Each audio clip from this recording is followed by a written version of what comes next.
Thank you for tuning into the Okinawa Karate Podcast. I am Josh Simmers, coming to you from the birthplace of karate, Okinawa, Japan.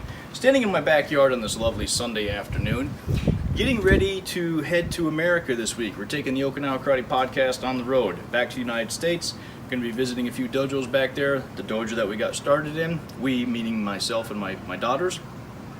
So before I go to America, I thought I would do myself and everybody else a favor, and I would wash this gi. First of all, that's not a gi, that's an obi. I thought I would wash this obi. As you can tell, I'm not working with a professional camera crew today. I'm working with my children who can't stop laughing.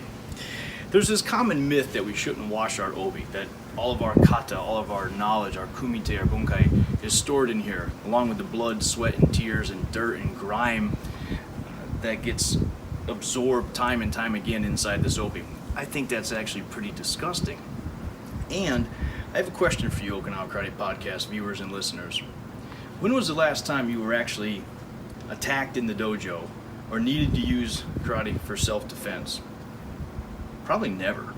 And it probably won't actually ever happen in the dojo. Those stories of having to defend yourself in the dojo because you opened one up on the wrong side of town, yeah, they still happen, I guess. Most of that's a bunch of garbage. However, we all wear underwear. So bear with me here. If you're attacked on your way to the dentist, on the way to the movie theater, the grocery store, the department store, isn't it more important to have underwear on that you've been wearing time and time again in the dojo? See, myself, I haven't changed my underwear since I was Sankyu. That's right. They're pretty crusty, maybe not even considered underwear anymore, but think about all that knowledge that's stored down there. So here's what I recommend if you want to wash your obi the proper way. Get your favorite foot bath, fill it with water, add about a cup of vinegar. That's what I've got going on right here. Typically, I will add some laundry detergent or even a tiny bit of dish detergent.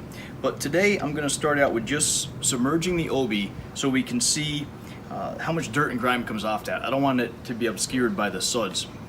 We'll go through that process later. So I'm going to just drop my obi down in here.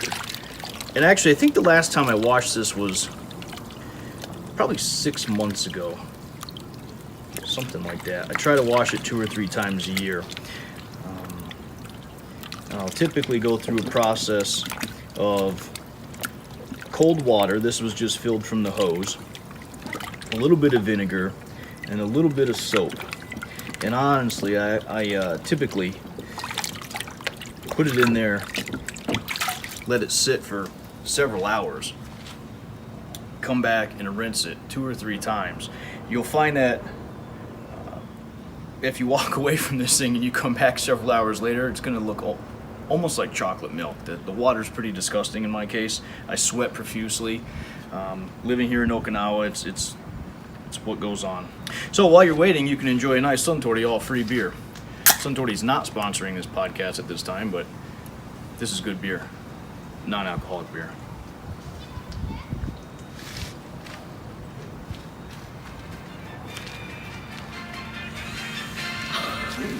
You don't want to give him anything.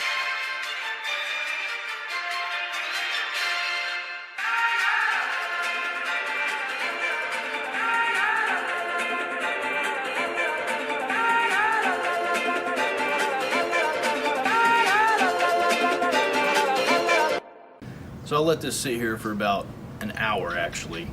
And I feel like I got bit in the forehead by that mosquito my kids didn't tell me was up there gnawing away while we were filming. So I'm gonna go in there and, I don't know, wash the bug spray off and apply some more or something.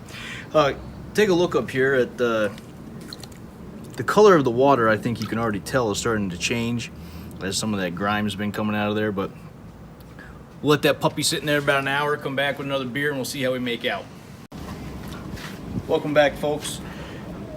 I said I was going to leave this obi in here for about an hour. I decided to leave it overnight. We had a beautiful evening to let the obi sit out here and soak, and I wanted to get a good look at all the dirt and grime that came off of this. Check out this water here as we watch out for the mosquitoes.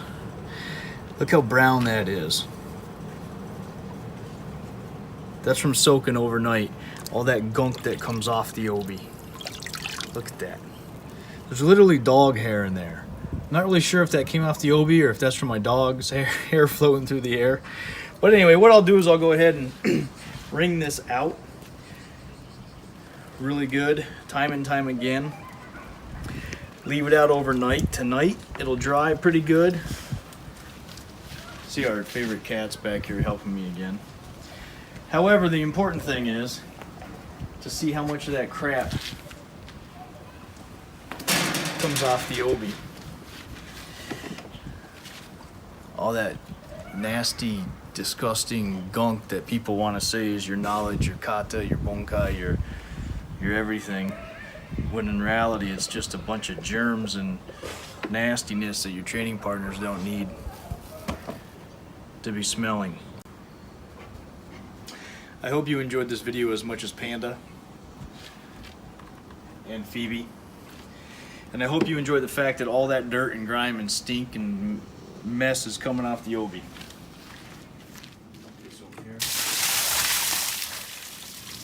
Oh, Panda got scared.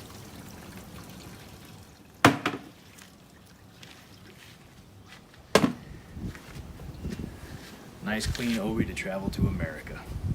As always, thank you for tuning in to the Okinawa Karate Podcast. I am Josh Simmers, coming to you from the birthplace of karate, Okinawa, Japan.